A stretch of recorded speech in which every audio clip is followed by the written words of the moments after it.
Praise the lord.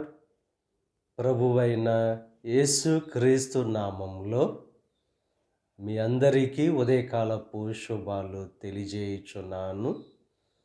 ఈరోజు దేవుడు మనకు అనుగ్రహిస్తున్న అతి శ్రేష్టమైన వాగ్దానము యోబు గ్రంథము 8వ అధ్యాయము 7వ వచనాన్ని చదువుకుందాము.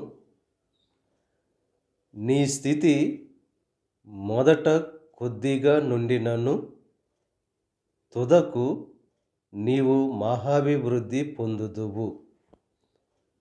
కొద్దిగా ఉన్న మీ స్థితిని ఉన్నతమైన స్థితిగా దేవుడు మారుస్తానని చెప్పి వాగ్దానం చేస్తున్నారు. మనలో పవిత్రత ఉండాలి,